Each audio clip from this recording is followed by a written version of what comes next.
જામકંડોરણા છે અહીં ઉપસ્થિત શિક્ષકો અને મારા વાલા મિત્રો, આજે હું તમને એક વાર્તા કહીશ. વાર્તાનું નામ છે સસ્તા સાકરિયા. તો ચાલો આપણે સસ્તા વાળી વાર્તા સાંભળશું. તો આવશે સાંભળશો. એક મોટું જંગલ હતું, તેમાં વચ્ચે ગામ હતું. ગામમાં બધા માણસો એક દિવસ સસલા અને શિયાળ બે પાક્કા મિત્ર બન્યા. શિયાળે કીધું, સસલા ભાઈ ચાલો ને આપણે ગામમાં જઈએ. સસલાભાઈ કીધું ચાલો. એ તો ત્યાંથી ચાલ્યા. ગામમાં પહોંચ્યા. ગામમાં બે રસ્તા પડતા હતા. એક હતો લોઢાનો રસ્તો ને એક હતો ચામડાનો રસ્તો. શિયાળભાઈએ કીધું, સસલાભાઈ તમે લોઢાના રસ્તે જાઓ, હું ચામડાના રસ્તે જાઉં છું. તો સસલાભાઈએ કીધું. સસલાભાઈ થોડા આગળ ગયા તો એક બાવાની મઢી હતી. બાવાએ એમાં તો ગાંઠિયા ભેગા રાખ્યા હતા. સસલાભાઈને શું નહીં, બાવાની મઢીમાં ગાંઠિયા ભેગા ઈ તો દોડી બાવાની મઢીની અંદર ખૂબ ગાંઠિયા ભેગા ખાધા.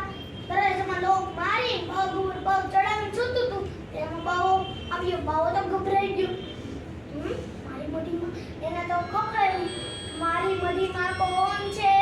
અંદરથી સસલાભાઈ બોલ્યા, એ તો હું છું, સસરાણા સાકરિયા, ડાબે પગે ડામ ભાગ. બાવા નકર તારી દમડી તોડી નાખું. બહુ તો ડરી ગયો. એ તો તોડી પટેલ પાસે ગયો. પટેલા બધી જ વાત કીધી. બાવો પટેલ તો બાવાની મઢી પાસે આવ્યા. પટેલે પૂછ્યું, બાવાની મઢીમાં કોણ છે? અંદરથી સસલાભાઈ વળી પાછા બોલ્યા, એ તો હું છું, સસરાણા સાકરિયા, ડાબે પગે ડામ ભાગ. પટેલ નકર તારી બટલાઈ તોડી નાખું. પટેલી ડરી ગયો. બાવો પટેલી તો મુખી પાસે ગયા. મુખીના બધી જ વાત કીધી. બાવો પટેલી તો મુખી બાવાની મઢી પાસે આવ્યા. મુખીએ પૂછ્યું, બાવાની મઢીમાં કોણ છે? અંદર સસલાભાઈ બોલ્યા, એ તો હું છું, સસરાણા સાકરિયા, ડાબે પગે ડામ ભાગ. મુખી નકર તારી મુખી પણ તોડી નાખું. મુખી ડરી ગયો. એ ત્રણેય નથી ચાલ્યા. સસલાભાઈ આરામ કરીને તો બહાર નીકળ્યું. શિયાળભાઈ પાસે ગયું. શિયાળભાઈના બધી જ વાત કીધી. સસલાભાઈ એ કીધું કે આમ બોલજે, શિયાળભાઈ સાકરિયા, ડાબે પગે ડામ ભાગ. બાવા નકર તારી દમડી તોડી નાખું. બાવાએ બોલ્યું,